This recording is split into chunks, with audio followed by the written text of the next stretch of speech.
The applause started before Julia Ford finished speaking. She lifted the sheet of paper above her head, and the glass atrium of Calder Industries filled with the sound of hands. 22 names cut. The division saved. She was smiling. Behind her, near the doors, a man in a gray shirt walked out with a cardboard box against his chest, a framed photograph, a green plant. The elevator opened. An older man stepped into the atrium, silver-bearded, still in his coat. He stopped. He raised one hand toward the room. "My son, where is he?" 3 months earlier, the board had made Julia Ford a promise and a warning in the same sentence: fix the Minneapolis division, or they would close it. She was 36. She had turned around 2 failing operations before this one, and she had not lost yet. The division had been bleeding for 2 years, margins thinning, costs climbing, a logistics operation that swallowed money and gave back excuses. Roy Danforth, the division president, had met her at the door on her first morning with a leather binder and a tired smile. He had run the place for 20 years. He knew where every dollar went, he told her. He would give her everything she needed. He gave her spreadsheets. Line after line of failure, each overrun traced to a department, a shift, a name. Julia read them at night in a rented apartment that still smelled of fresh paint. She built her plan around those numbers, because numbers did not have feelings, and feelings were how turnarounds died. 22 positions. Chosen from the columns Danforth's people handed up. The operations unit surfaced again, and again, slow, expensive, behind. At the center of it, she circled a single line without a second thought. Operations lead, Adam Doyle. Flagged for redundancy. She had never met him. To her, he was a cell in a table. That was the discipline she was proud of. You did not save a dying division by falling in love with the people in it. You found the weight it could not carry, and you cut the weight, and you did it fast, before your own nerve talked you out of it. The announcement was set for a Thursday in the atrium. Danforth had pushed for it a public moment, he said, to show the floor the division had a future. Julia had thought it was too much. Then the quarter closed better than projected. The board wanted a symbol, and she let herself be talked into standing at the front of the room with a printed summary in her hand. She did not know the chairman was coming. Walter Calder's quarterly review had sat on the calendar for weeks, folded into an email she had skimmed. She assumed he would arrive in the afternoon, sit in a conference room, ask about margins. She did not expect him to walk into the atrium in his coat at the exact moment the applause began. While she spoke, a man in a gray shirt was 3 floors up, lifting a photograph off a shelf. Adam Doyle had gotten the letter an hour before. He read it once. He did not argue. He had watched enough of these to know that arguing in a hallway changed nothing. He folded the page, set it in the box, on top of a coiled charger and a coffee mug his daughter had painted, and carried the box to the elevator. He passed the edge of the atrium on his way out. He heard the applause without following what it was for. He kept walking toward the doors. That was when the far elevator opened, and Walter Calder stepped out, and stopped, and looked at a room full of clapping people, and did not clap. "My son," he said, to no one and to all of them. "Where is he?" The applause thinned and went out like a match. Julia lowered the paper in her hand. She looked at the old man, then at the doors, where the gray shirt was already vanishing into the stairwell. She did not understand it yet. She only knew the room had changed temperature, and that the change had started with a name she had circled herself. Walter Calder did not go to the conference room. He crossed to the tall windows and stood with his back to the division he owned. When Julia came to him with the summary still in her hand, he asked her one question without turning around. "Do you know who you just let go?" She gave him the name on the letter. Adam Doyle. Operations lead. Redundant. For a long moment he said nothing. Then he told her, in the flat voice of a man saying something he had carried too long, that Doyle was his late wife's maiden name, that the man in the gray shirt was Adam Calder. His son. Julia heard the words, and did not move. Adam had grown up in the company, Walter said. Ran operations across every division by 32, sat 2 seats from the chairman's chair and was meant, one day, to take it. Then they had fought a hard, public thing over a plant closure Adam had opposed and Walter had forced through. Not long after, Adam's wife, Emily, died, and Adam had stopped.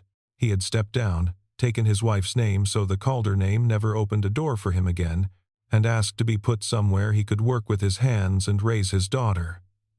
Walter had let him go because he did not know how to hold on. He had told himself it was respect.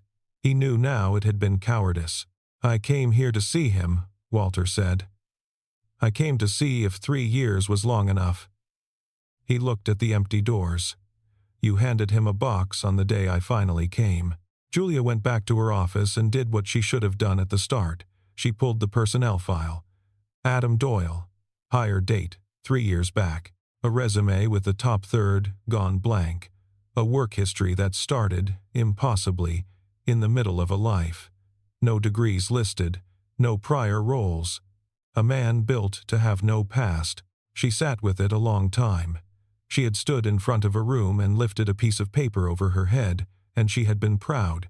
She had celebrated the cleanest cut in the file. The name she had been proudest to circle belonged to the son of the man who signed her paycheck and to a man who had done nothing but the work in front of him. Making it right seemed simple for about an hour. Then she went to reverse the termination and found she could not. The action was already processed, coded, closed. When she called for the reinstatement authorization, the request routed to the division president's office. And the division president's office did not answer. Danforth's assistant told her, politely, that Mr. Danforth felt the decision had been made carefully and should not be undone in a panic. That reopening it would look like weakness in front of the floor. Julia stood at her desk with the phone still warm in her hand. Something small had caught, the way a thread catches on a nail. She went back to the file one more time. The redundancy flag on Adam's position had not come up through the ordinary workflow. It had been entered directly, manually, from an account inside Danforth's office, 11 days before she ever saw the list. Before she had chosen anything, someone had already chosen him. Julia found the address in the file and drove out on a Saturday because a phone call felt like a coward's tool, and she had had enough of those. The house was small and well kept, on a street of houses like it on the north edge of the city. A truck in the driveway, old but clean. She sat at the curb for a minute before she made herself walk up. Adam answered the door in the same kind of gray shirt, sleeves pushed up, a dish towel over one shoulder. He knew her. She saw him place her in half a second, and she saw him decide not to make it easy. "Miss Ford, I owe you a conversation," she said. In person. He did not invite her in. He stepped out onto the porch and pulled the door most of the way closed behind him, and she understood there was someone inside he was keeping this away from. She told him the truth, plainly, because he did not seem like a man who could be handled. That the cut had been built on numbers she now doubted, that she had not known who he was, and that it did not matter who he was, because the decision had been wrong either way. That she was trying to reverse it and being blocked. He listened without helping her. When she finished, he was quiet for a while, watching the street. "People find out my last name," he said finally, "and the job I did stops mattering. The mistake stops being a mistake. It becomes an insult to a Calder." He looked at her. "I'd rather it stayed a mistake. Those, at least, are honest." "It was a mistake," she said. "I'm not here about your name." Something in him eased half a degree. Not trust. The room where trust might one day go. He glanced back at the closed door once, a small, involuntary thing, and she understood the shape of his whole life from it, that everything he did now, he did with one ear turned toward a child. The door behind him opened. A girl of 8 leaned out, dark-haired, sock-footed, holding a plastic mixing bowl against her stomach. "Dad," the timer went off. 2 minutes, he said. His whole voice changed lower, warmer, built for one person. Go turn it to broil. Don't open it. I know how. She noticed Julia, gave her the frank once-over children give strangers, and decided she was uninteresting. Are you staying for the muffins? She can't, Adam said, before Julia could answer, and the girl shrugged and vanished back inside. They stood a moment in the smell of something baking. That's Hazel, he said. He did not explain further. He did not have to. Julia drove home with the numbers turning over in her head, and by the time she reached her apartment, the doubt had hardened into something with a shape. Danforth had given her a division that lost money on paper, but the operations unit she had cut as slow and expensive had, in Adam's 3 years, been the one part of the place that ran on time. She had read that in the file and skated past it. Slow and expensive. The words did not match the man on the porch, and they did not match the reports underneath the summary. Someone had needed them to. She started with the ledgers on Monday, and by Wednesday she understood why no one had done it before her. The division's books were a maze, and Danforth held the map. Access to the vendor-level detail ran through his office. When Julia requested it, she got summaries clean, rounded, useless. When she pressed, Danforth appeared in her doorway, warm and unhurried, and told her she was chasing ghosts. The division had been mismanaged for years before either of them arrived, he said. She had already fixed it. Why dig up a corpse she had just buried? She smiled and agreed and kept digging. What she could reach pointed one direction. The operations overruns that had justified the cuts did not come from labor, and they did not come from time. They came from materials from what the division paid for the things it bought, and nearly all of it flowed through a single supplier. Northline Freight and Supply. Every quarter, larger. Every quarter, priced above anything Julia could find on the open market for the same goods. She needed someone who knew the operation from the floor, and there was only one person left who did. She called Adam. He did not want to come in. She told him it was not about his job. It was about whether the reason he lost it was a lie. That got him. He met her after hours, in an empty conference room, and he did not sit close. But he took the reports she slid across the table, and something in him woke up the part that had run operations across a company before he decided to disappear. You're reading the summaries, he said. Summaries are written to be read. Read the reconciliations. He showed her where. Every shipment logged against every invoice. He had filed discrepancy reports for 2 years, deliveries short of what the invoices billed, prices that climbed with no change in the goods. Report after report. Each one routed up and then gone, closed with a code that meant reviewed and dismissed. I flagged it, he said. I flagged it for 2 years. Nobody wanted it flagged. An older woman put her head in the door, Eileen Barnes, 30 years in the records office, a woman who had watched presidents come and go. She saw Adam and stopped, and something crossed her face that was almost relief. They told us you moved to Denver, she said quietly. I moved to the north side. Eileen looked at the reports on the table, then at the hallway behind her, then back. Be careful whose name you say out loud in this building, she said. That's all I can tell you and keep my badge. She set a hand briefly on the back of Adam's chair, the way you touch something to be sure it is real, and left. Julia watched the door close behind her. She had been in the building 3 months and had taken Eileen for a fixture, part of the furniture that came with an old company. She saw now that the woman had been counting the whole time who to trust, who to fear, who had vanished, and who had merely been made to disappear. Julia sat looking at the 2 years of buried reports. She had come in to fix a badly run division. She saw now that the division was not badly run. It was being emptied, carefully, by someone who had made sure the man who noticed got walked out with a box. They fell into a rhythm without naming it. Evenings after the building emptied, the same conference room, 2 stacks of paper growing between them, she learned how he thought in systems, in flows, in what a number should be before he ever looked at what it was. He learned that she did not quit. He had assumed, the first night, that she would lose her nerve when it got expensive. She did not. It made him tell her more than he meant to. One night, she asked him, carefully, why a man who could read a division blind had spent 3 years logging shipments on a loading dock. He was quiet long enough that she thought he would not answer. "My wife got sick in the spring," he said. "She was gone by fall. Before that, my father and I stopped speaking over a decision I couldn't put my name to." He squared the edges of a stack that was already square. "When Emily died, I looked at the chair I was supposed to want, and I couldn't remember why I'd wanted it, so I put it down. I took her name. I found a job where nobody needed me to be anybody's son." He looked at the paper, not at her. Hazel had lost her mother. She wasn't going to lose the rest of me to a building. Julia did not fill the silence. She had learned that much about him that he gave more to a quiet room than to a sympathetic one. That Saturday she brought the last of the vendor records to the house, because the office had grown ears. Hazel answered the door this time and informed her that they were making pancakes and that it was not up for discussion.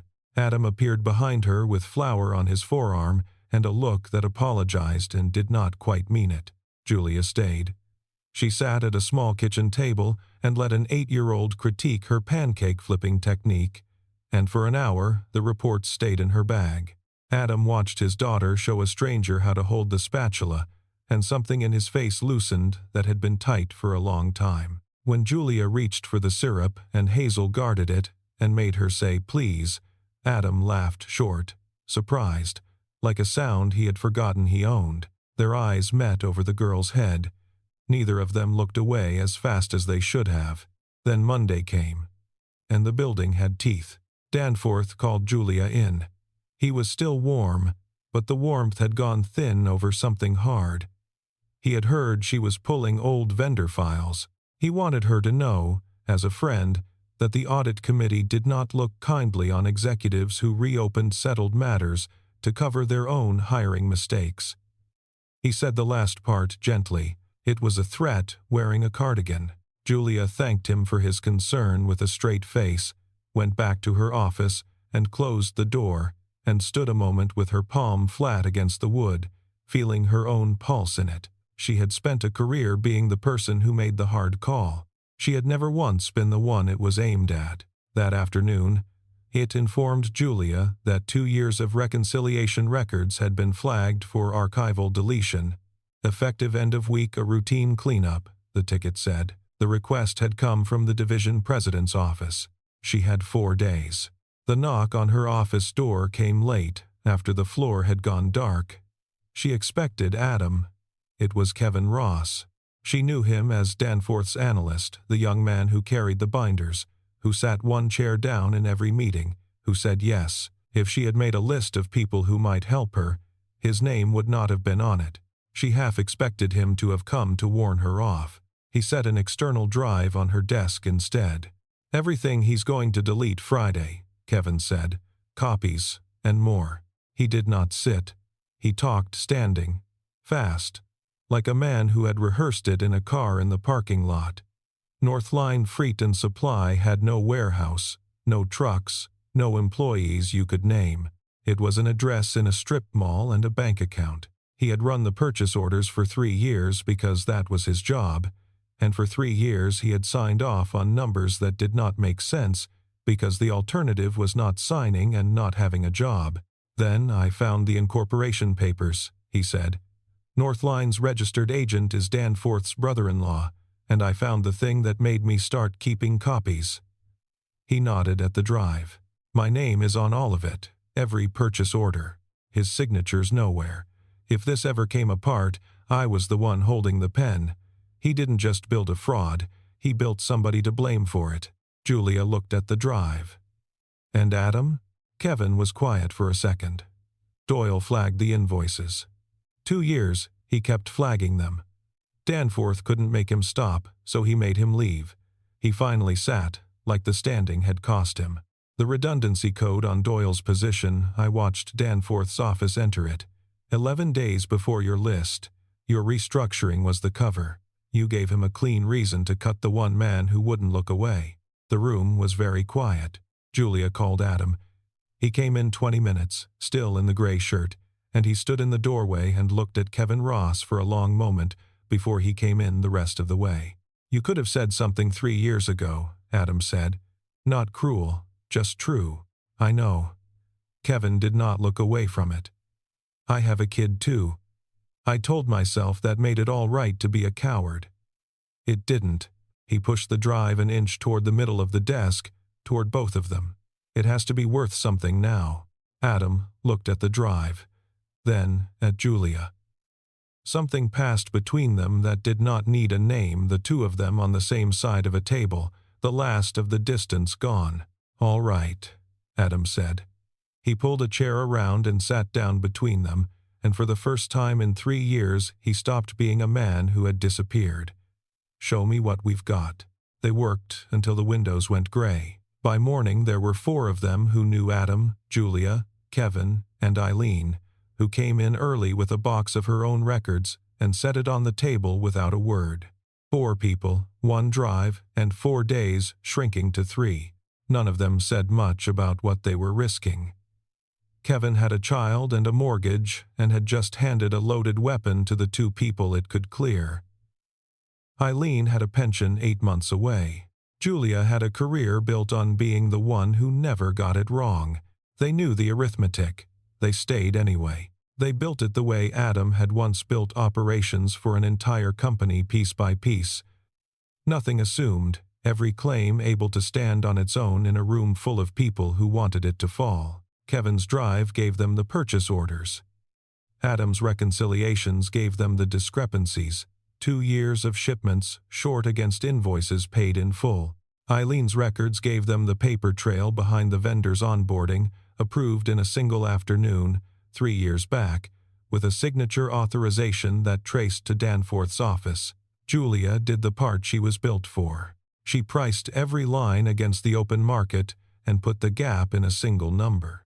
$4.5 million, over 3 years. Out of a division the board had been ready to close for losing far less. The shell had a name attached now, a real one, Danforth's brother-in-law, listed as Northline's agent, a man who had never in his life run a freight company.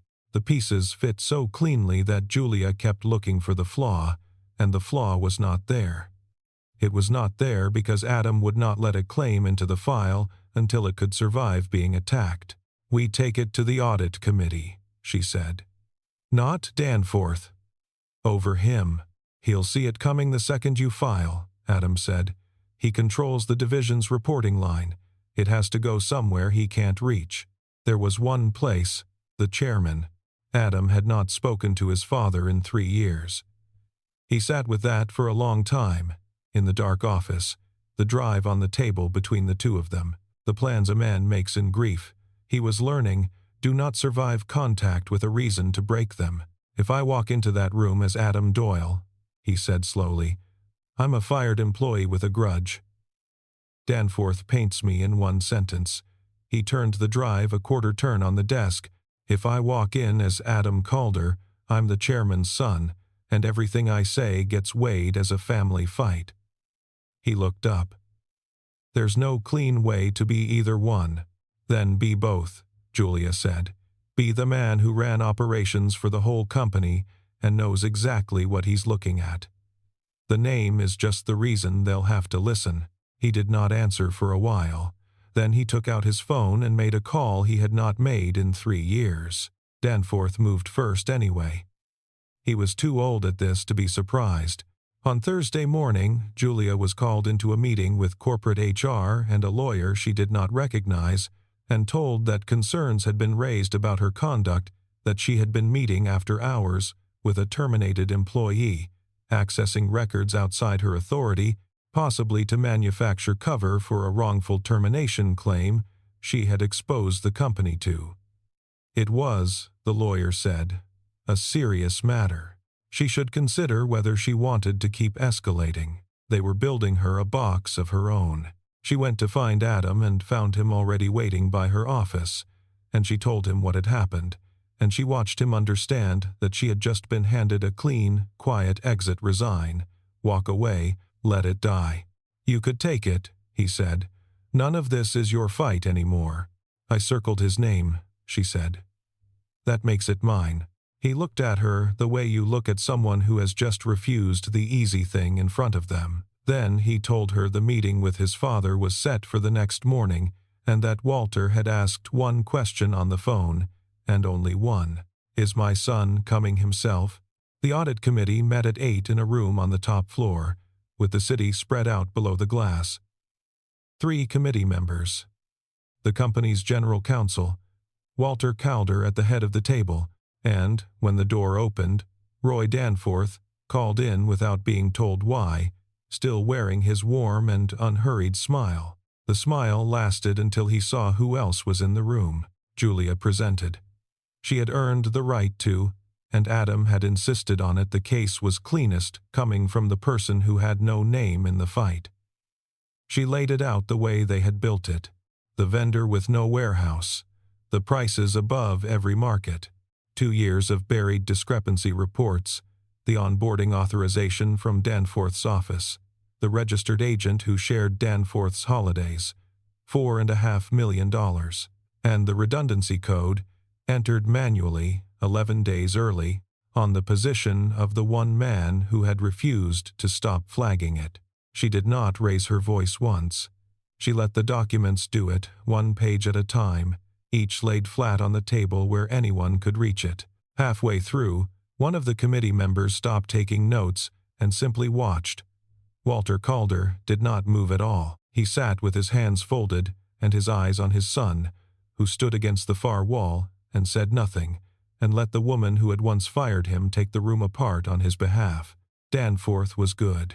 He tried the grudge first, a fired employee, a family vendetta, a restructuring executive covering a bad hire. He got 1 sentence into it before the general counsel slid the incorporation papers across the table, and the sentence stopped. He looked, for a moment, at Adam. You, he said, you could have stayed gone. I tried, Adam said. It was the only thing he said in the whole meeting. Walter turned to look at Danforth, then the man who had run his division for 20 years, who had emptied it a truckload of invoices at a time while telling the chairman it was thriving. Whatever the old man felt did not reach his face. He said only, Roy, I trusted you with something my son built. He did not finish the thought. The committee voted before lunch. Danforth was removed for cause, effective immediately. His access revoked before he reached the elevator. The file went to the general counsel with instructions to refer it to the U.S. Attorney's Office and the State Attorney General. Wire fraud, the counsel said, was where things like this usually landed. The division Julia had celebrated saving had not been failing at all. It had been robbed. The cut she had lifted over her head in the atrium had been the last move in someone else's game, and she had made it for him, gift-wrapped, in front of applause. When it was over, the room emptied slowly. Adam stood at the window with his back to it all, the way his father had stood 2 weeks before. Julia came and stood a little apart from him, both of them looking at the same city. The applause from 2 weeks before felt like it belonged to a different building. Somewhere below, the man who had done all of this was being walked to a car carrying nothing. Adam did not go to the glass to watch. He had carried his own box once. He knew what it looked like from the inside. Neither of them said anything. There was nothing that needed saying yet, and both of them knew it, and both of them stayed longer than the silence required. Then Adam said, without turning, I don't know if I'm staying. And Julia said, I know. And that was all. It came apart for Danforth the way these things do, slowly, then in public. The clawback came first, then the indictment. 7 counts, his brother-in-law named beside him. The company put out 3 careful sentences and let the court do the rest. Kevin Ross kept his job. His early cooperation was noted in the file and quietly in the way people looked at him in the halls. Eileen Barnes retired that spring on her own terms, after 30 years, and told anyone who asked that she had stayed exactly long enough. Adam went to see her before she left. He did not say thank you, because thank you was too small for 30 years and a badge she had risked. He shook her hand, and she held on a second, and told him his mother would have been glad he took the name back when it was finally his to take. Then she picked up a box of her own, the last one out the door, and went. Walter came to the house on the north side on a Sunday. Adam did not know he was coming. He opened the door and found his father on the step, older than the fight between them had let him remember, holding nothing, having brought nothing but himself. They did not fix 4 years on the porch, but Walter came in. Hazel, who had been told only that this was her grandfather, studied him with the frank suspicion she gave everyone, and then decided, on grounds known only to her, to show him the pancake operation. Walter Calder sat at a small kitchen table and let his granddaughter hand him a spatula, and something in the old man that had been clenched for years let go. "I told myself letting you leave was respect," Walter said, later, when the girl was out of the room. "It was easier than asking you to stay." "I know," Adam said. "I did the same thing. That was the whole of it. It was enough." Julia came by that afternoon to drop off the closed file, or that was the reason she gave. Walter was leaving as she arrived, and the old man looked at her on the walk and looked back at his son in the doorway and said nothing, which from Walter was a great deal. On the porch, Julia handed Adam the folder. "It's done," she said. "You're reinstated. Whatever role you want. Your father made that clear to the board this morning. And you? They offered me the division. Permanently." She almost smiled. "I told them I'd think about it. I owe you an apology I never actually made," she said. "I stood in that room and I was proud of the cleanest cut in the file. I never once looked at the name like it was a person." "You looked eventually," Adam said. "Most people never do." He held the folder a moment longer, then set it on the rail between them, unopened, as if it could wait. For the first time, she was not an executive on his porch. She was just a person who had turned around when it would have been easier not to. He did not have a word for what that made her. He decided he did not need one yet. Adam took the job back, though not the chair his father had once meant for him. He came in as head of operations, the work he was best at, the work he had never actually stopped loving, done now in his own name. The plate on his door read Adam Calder. He had thought seeing it would feel like putting on a coat that no longer fit. It didn't. It felt like the truth, which was a thing he had been living without for 3 years. The cardboard box came home from the North Side house the week he started. He had never unpacked it. 3 years it had sat in a closet, the framed photograph, the coffee mug Hazel had painted, the coiled charger, the small green plant that had somehow refused to die. He set the photograph on the new desk. He put the mug beside the keyboard. He gave the plant to Hazel, who named it and took full custody. He kept the letter, too. It had ridden 3 years in the bottom of that box, folded once, the day's date still on it. He read it again the first morning in the new office, standing by the window, and found it had lost its teeth. It was only paper now. He put it in a drawer not because it still mattered, but because throwing it out would have been a kind of lie about how long it had. Julia took the division. She ran it from the same floor, 2 doors down, and they did not make an announcement about the fact that her office and his had a way of both staying lit after everyone else had gone. People noticed, the way people do. Nobody said it out loud. It was, after all, a company that had learned recently how much damage a thing kept quiet could do, but this was the other kind of quiet, the kind that asks for time instead of hiding something. There was a Saturday in early summer. Adam and Hazel at the small kitchen table, flour on the counter, the radio on low. A knock. Hazel got there first and swung the door open and reported, over her shoulder, that it was Julia, and that she was staying whether or not it was up for discussion. Julia came in.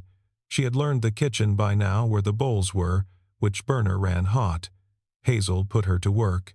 Adam watched the 2 of them at the stove, his daughter and the woman who had once been only a name to her, and he did not say any of the things a man might say. He handed Julia the spatula. Their hands touched on the handle, and neither of them hurried to fix it. Hazel, at the stove, was explaining the proper way to know when a pancake was ready, which required a confidence neither adult possessed. Adam let his hand stay where it was, a second longer than the handle needed. The girl kept talking, and the kitchen was warm, and nobody was in a hurry to be anywhere else. Outside the window, the light was long and gold across the yard. Months back, a woman had stood in a glass atrium and lifted a page over her head and celebrated firing a man named Doyle. She had not known his name, or the man, or what she was really being handed to sign. She knew him now, and the man who had stayed, who had put the box down at last and left the door standing open, had never needed the other name to be worth keeping.